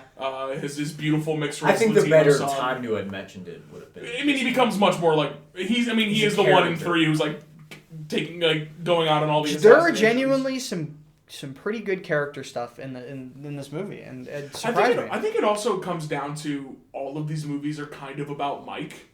Yeah. And so they kind of have to give Marcus like the funny B plot. Yeah. And so I totally understand like how his character can like kind of just become a joke sometimes. Do we have to be in spoilers to talk about Martin Lawrence's thing? We could just go into spoilers. So let's give our ratings and stuff, and then go into spoilers. Go out quickly. Yeah. This is a very strong 3.5 for me. I think it's the second best Bad Boys movie, and it lives up to the legacy of 2. I was just gonna, like, my rationalization for that is like I do think it's great. It's a lot of fun, but it's just like I feel like we'll just never reach those heights again. You know what I mean? And I think as the movie stands on its own, yeah, it's a blast. Totally. And seeing it with a packed house was like 100% like. I think you should go in the next few days. One of my favorite like recent theater experiences. Oh my god! For sure, like everyone was like no one was being like people were like shuffling around and talking. But like once the movie started, like everyone was locked the fuck in. They were laughing. People were laughing. People were cheering. The movies are fucking back, baby. So what's your rating? Well, so here's my thing: is I already don't remember like what my preface for Bad Boys 2 was, but let me reiterate. 3.5 originally, because my pretentious dog brain wanted to go like, oh. And then you said, no, fuck that. I woke up the next morning, I was like, that's a 4-star movie. I love that. Yeah. I think Bad Boys, Ride or Die, is as good as Bad Boys 2. Interesting. I think it's close. I think it's close. It's a different time. Yeah. And it sort of going back to Bad Boys for Life, the way that they tried to adapt to sort of them being older. Yeah. I think this movie it plays a lot better. In way better. Strides. There's just like an iconography. I completely get that. You know what I mean? 2 is a I can remember like landmark like of specific shots and like beats. Like I the feel like look of it. I feel like as time goes on, I'm not gonna like I'm still gonna have like look fondly on this movie, but I just feel like it as much of it is not gonna stick with me going forward. I'll add on to what you were saying as the first talking point, but I really want to get to our theater experience because I don't know if I was alone in this, but I had such a good time. I had a great time. By everybody else that was there. Mm-hmm. Yeah. The first thing, Martin Lawrence. So his whole thing in this movie is he has a heart attack. Suffered a heart attack. Yeah. At the wedding of Mike Lowry. And he's sort of come to. He goes into the Spider-Verse. Yeah, spiritual awakening, to put it simply, as I'm that sequence when that happened. That's how I knew we were in for a bang. And you know what's so funny? So he basically has this fucking spiritual awakening, and he goes through. If you remember our last episode when talking about Revenge, he goes through what I can only describe as a peyote-induced... a heart attack-induced. I mean, when you die, DMT is quite literally a natural chemical. I mean, he goes on a vision quest. He goes on a fucking vision He goes on a vision quest. And weirdly enough, Jordan, when that happened, I went, oh my god, is this movie gonna fucking suck? Wow. Interesting. And it wasn't... Interesting. I wasn't worried about it going there. I was worried about it because, I mean, there's like... I didn't get comedy vibes from that. Mm-hmm. That scene... So, and to add on to the plot of what this movie is about, the commander is suspected for... Commander... Howard. Guy. Something Howard. Howard. I think it's literally Captain Howard. He's got a... not Clint Howard. Conrad Howard. Conrad Howard. Yep. He is suspected of corruption after his death in the third one. Yes. Which is committed by Will Smith's son. Yeah. I don't know his name, so I'm just going to call him Bad Bunny. I know he's not Bad Bunny, but that's we'll my closest point of reference. We'll stick with that before I. Listen, he's got the high taper fade and his name's Armando. Damn it. Armando. There we go. The one character name I couldn't get. Yeah. So Conrad is suspected of corruption. Yeah. And so, the whole kickoff is they're going to try and disprove his corruption. Yeah. I'm still so hammered, so I immediately forgot. Let me bring up. That is the plot of this movie, Dylan. Yeah. Let me bring up something. I'll get us. What back I on said track. previously was valid, and I was going on a good talking point. Yeah. But of course, my brain. That's not how it works. Let me get us back on track. You go. You're the structure guy. From the first 5 minutes, I had a good feeling about this one because it kind of starts very similarly to the third one with them like racing through the streets. But this time, that scene there's some drone shots and there's some fun stuff, and then they go in the convenience store and they do weird shit like. There's a shot from like beneath his watch, and you see like the watch interface, and I was like, I sort of spaz out a little bit. I was like, wait a minute, are we doing some creative does this have sauce? Well, I think it also, that whole scene is indicative of how this one, in your words, also kind of has more of a mean streak. When they just like pop that robber and leave him there in the convenience store. And, like, obviously it's not as like mean as the Michael Bay movies, but it has that same chaotic energy. Do you know what the difference is? Yeah, Bad Boys 1 and Bad Boys for Life are like a chode. They're like, you're shy, you know what I mean? Like, you're kind of worried it won't impress. She says, like, that size is perfect, but, like, you know that's not true. They all just say that. You're a little uncomfortable about it. This one? Bad Boys 2 and Bad Boys Ride or Die are, like, Charlie Willard horse dick. Like whipping it out and just swinging it around. Grandfather and, clock like, spewing fucking, like, napalm out the tip of it. You know what I mean? That is... amazing. Like, that is the comparison. That is I think. Good shit right there. And that's what podcasting is all about. And I think we've talked so many times about how 2 and 4 are like, I mean, knocking my them like them going up to like cranking it up to 11, right? 2 and 4. I feel like it's such a confidence thing. It's like Big Dick spewing napalm out the tip. Yep, like they've gained that confidence. And this one, while I don't think the action is as strong as Bad Boys 2, it has that same, like, go for broke, let's just fucking do it, they throw drones I in don't there. know if it was a drone or a crane, because it was an interior, but there's a shot in the climax where the camera is just, like, it's so going good. all around, like, the entire space. Like, there's that was in the third act, right? There's the set piece that you saw the behind the scenes of kind of go viral on Twitter, with where Will first Smith person is, like, holding the camera and, like, flipping the rig himself while he's, like, holding the gun. The Call of Duty. Yeah. Bro, were you losing it? Are you fucking kidding me? Yeah.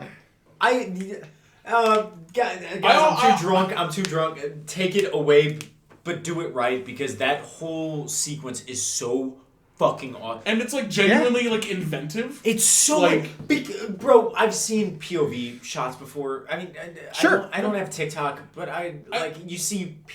Yeah, I mean, you see POV shots in terms of like how dynamically the action is presented in this movie. The only thing I can think of to compare it to is like a John Wick. Like, obviously, it's not to that level of like quality. Not quite. No, I wouldn't. I would argue the Call of Duty thing is in its own. But it's basically, what I'm getting at with this Call of Duty thing is they go from these POV shots. From the perspective of like them holding the gun, holding their handguns, and obviously you see them fucking kill people, yada yada.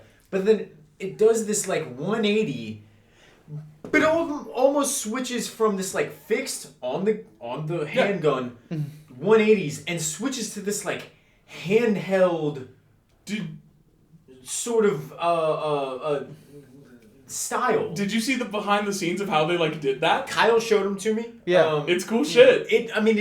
That was the thing that I was anticipating the most, aside from the alligator scene. Which we saw in the trailer. I love a good Chekhov's gator, dude. Like the minute any movie mentions a big ass gator. Your Chekhov's peyote joke, by the way, in the Slashers episode was hilarious. That's another one that I forgot to mention. Chekhov's gator or Chekhov's peyote. Whenever I teach a writing class, those are going to be the. That's so fun. I mean, they show a shot in the trailer from the scene where after it kind of switches back from the POV. Will Smith tosses the gun to Martin Lawrence, the and it's camera like fixed fixes on the pistol, and he one of you catches needs it to like speak at once. What? so. Will Smith tosses the gun to Martin after Lawrence, recording. and it like the camera's like fixed to it. Yeah. Yeah. Yeah, And it's like the way to transition to the other one of them in the Call of Duty stance. No, I mean, listen, that was straight autism. That was just like, wait, I'm overstimulated. What the fuck just happened? This is why we drink after recording. Yep. No. Again, just he the said autism. no. Don't worry, guys. It's just that I'm just tizzed out. And I love the idea that Martin Lawrence... that whole scene when they're in the nightclub and there's all that candy everywhere. It's and funny. it's actually the first like real action piece of the film. Yeah. And so they start shooting fucking everywhere. Insert in your mind why they would be shooting.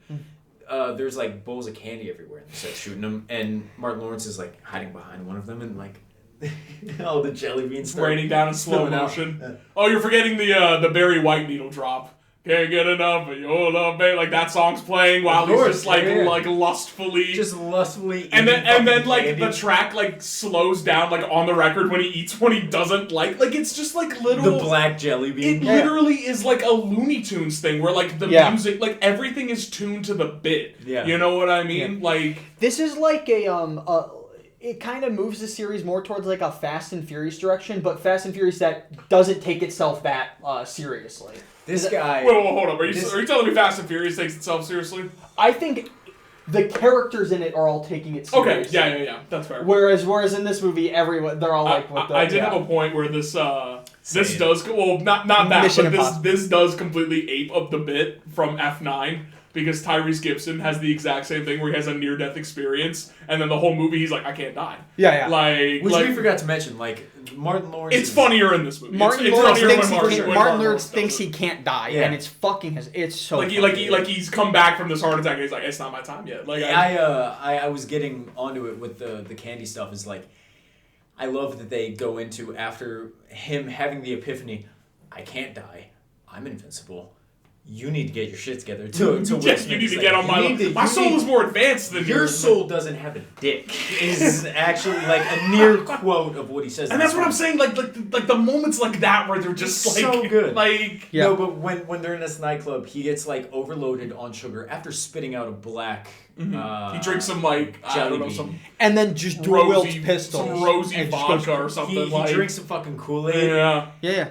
And just fucking unlocks. I love the idea that he's just stimming out on fucking It was kind of an homage to the shot from 2 where he comes out of the clan robe. They do that with every the single movie. Yeah. They also always do the Michael Bay swing around shot, like when shit gets real. Yeah. Like they stand up and they right. Well, it's the shot they reference in Hot Fuzz. Yes. Where the two of them are standing there and they, But there's some Martin Lawrence's shtick in this movie just really works. Mm-hmm. And as we go on, one of my favorite comedic jokes is when he's smacking Will Smith in the climax. Oh yeah, Will Smith, one of the funniest. Will Smith starts having like panic attacks, and at one point he's like envisioning like Captain Howard, and Captain Howard's like giving him this like inspirational like it's not your fault, man. And then it just snaps right out of it when he smacks. And that had nasty Mike. And that had one of our loudest audience reactions. That whole, which you wanted to get back into the audience reaction thing or our audience experience. Man. Like so, guys, it's communal. Communal experience. Let's think back to 2017. I'd rather not. Dude. Force Awakens. 2015. When Force Awakens comes out. Yeah. You're talking the Star Wars logo hits and the whole theater erupts. Yeah, of course. Do you think you'd ever see a Bad Boys movie that had that kind of reaction? Guys, I went into watching the first one with Jordan. I was on my way to Jordan's house and I went, why the fuck are we doing this episode? No. Who gives a shit? People like the Bad Boys movies so much. I'm one of them. And so we do the first one, and I'm like, oh, that's the most tame movie ever. I can't wait to watch it. Like, why do people like this shit? I can't wait to watch how inconsequential this whole series is going to be. 2 happens, I go, oh my god, thank god, it's as good as I remember childhood.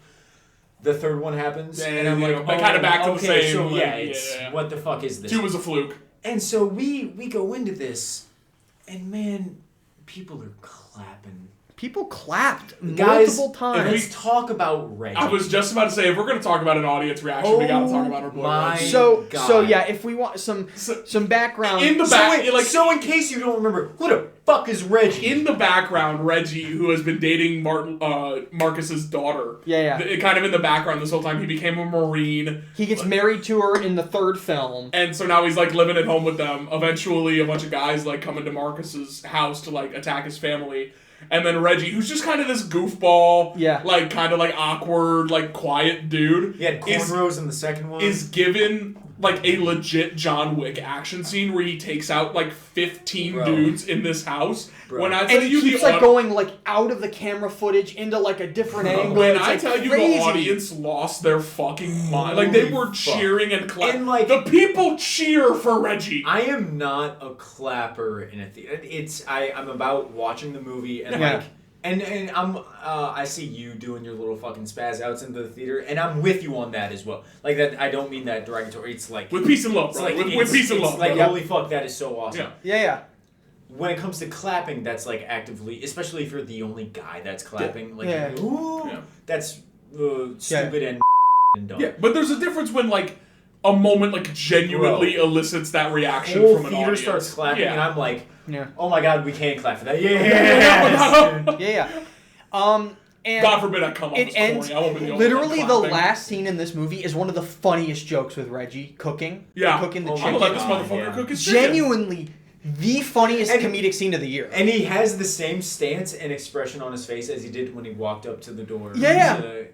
And then it ending with him just smiling. Like, it's such a good payoff. Like I So love. good, That's what I'm saying. Like with these movies, that's kind of what I was saying. Where like the interconnected continuity, like especially when they like just reference scenes from the original, it doesn't. Something about it like doesn't feel forced or like egregious. No, like it's just trying. man. Like it's just trying to recapture the nostalgia. Like whenever it like does a scene like that, there's clearly like a thematic.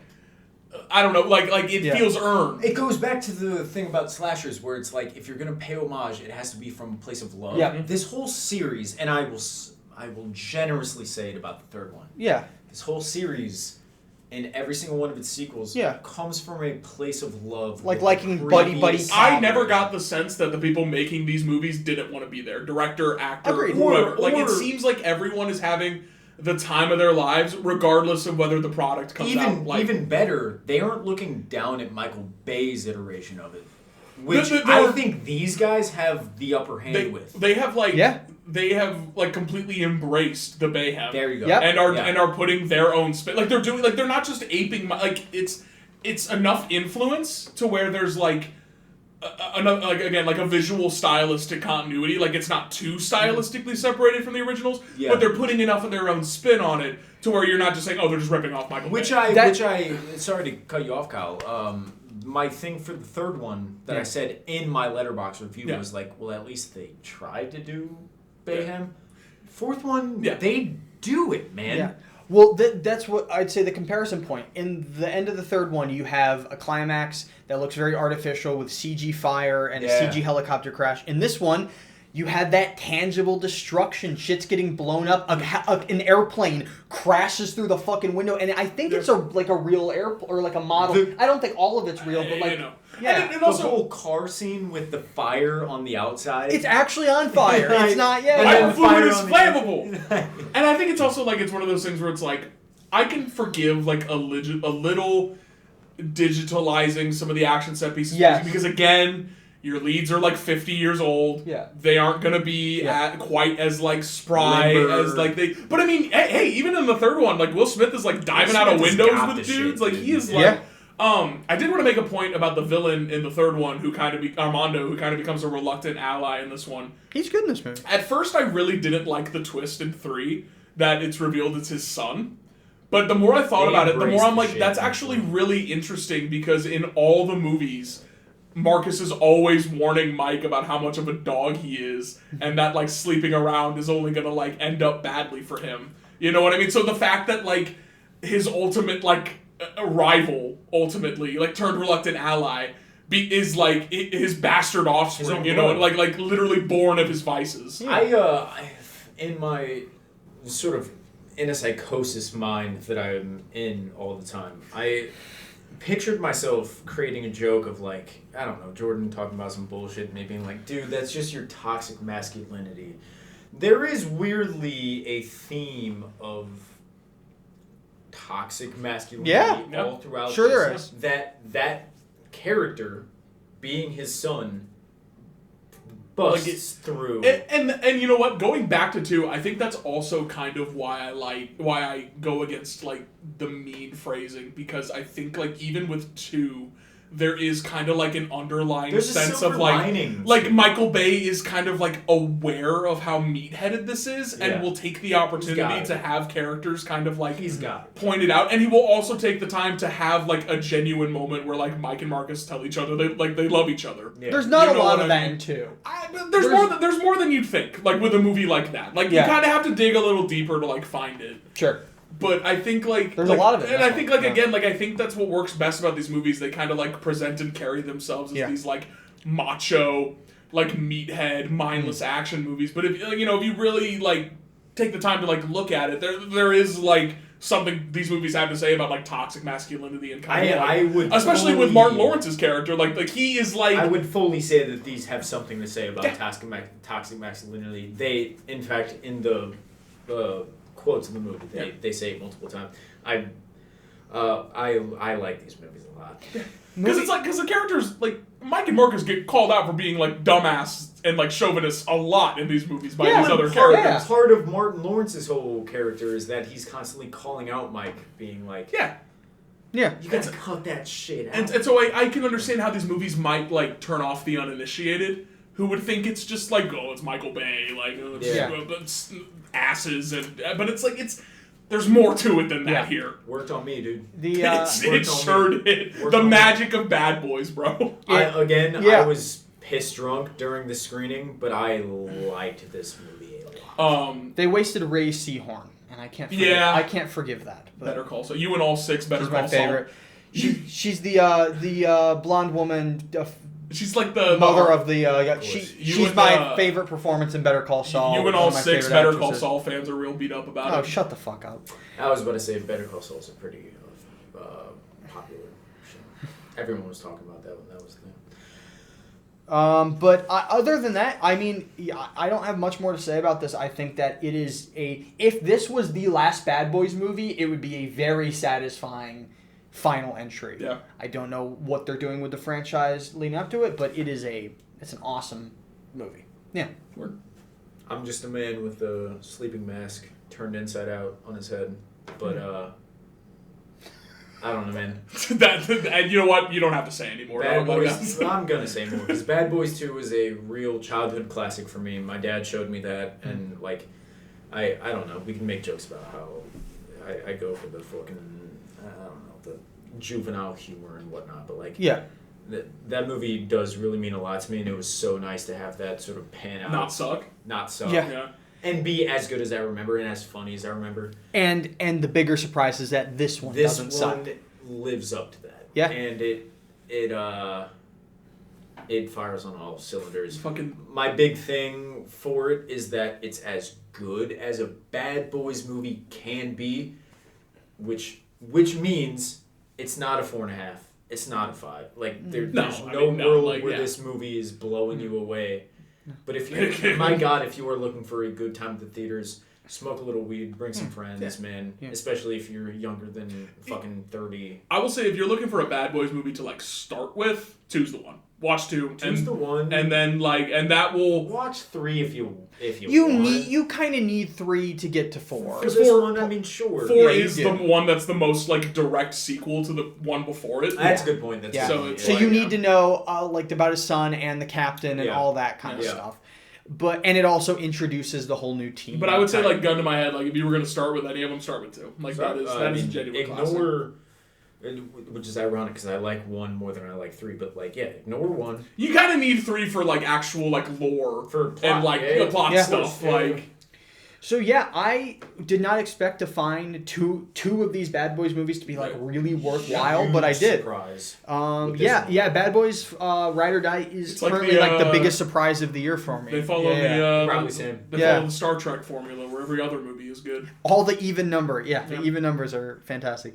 But, that's all I got to say on that. That's about all I've said for Mike and Marcus. If you like the podcast, you can follow it on Twitter at Cinema Shakedown and Instagram at Cinema Shakedown Pod.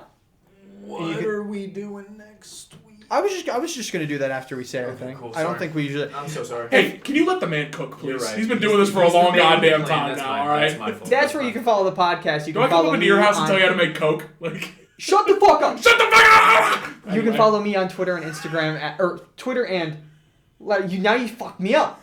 You can follow me on Sorry, Twitter. I was just hyping him up. Twitter and Letterboxd at Kyle Craigbaum. That's KRIEGHBAUM. And you can follow me right the fuck out of here. I don't know. Fucking follow me on Twitter at J_Dennis99. Also on Instagram, same username, or on Letterboxd at my name, Jordan. You can follow him at Barack Obama. You can follow me on Instagram at the Slope God. Okay. He plugged something. He plugged it. This is painful. My you God. can also fuck right the hell Oh, up. See, there we go. Yeah, there it is.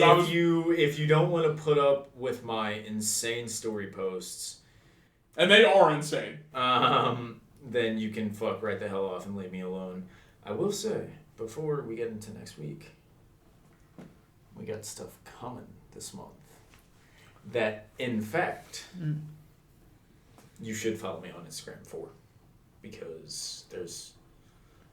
Guys, I'm filming a movie this month. That's what we were fucking waiting for. I was expecting a reaction to me going, Like, hey, we got something coming, and you guys like- being like, well, I was expecting you guys... God forbid you plug your own film, Dylan. Goddamn. we Like, haven't even shot the film. We have, I mean, but It sounded like you really knew what you wanted to say, so I was just letting you No, cook. I was gonna wait for you guys to be like, who let yes. him cook? You guys invited me on this podcast. This is your fault. This is true. We knew what we signed up for. But anyway, Dylan, you are shooting a short this summer. I'm shooting my first film In a couple weeks, coming up. in 3 weeks. So You can follow me on Instagram if you want to like keep the updates on. Keep that. up with But that. otherwise, you can go. Any fuck donations, if you want to become I don't a need your patron of fucking the art. donations. Send him money. Don't listen to him. He needs all the money he can I'm get. spending my life savings on this so I can. You can send your donations to. You can make them out to cash on the check, and we'll put them to good use. yeah, I'm actually gonna spend all of it on Coke, and then. see. Yeah, I believe that. Well, okay, so that's the That's end of the that. egg from which all good movies are hatched. Magnolia would agree with you. You go.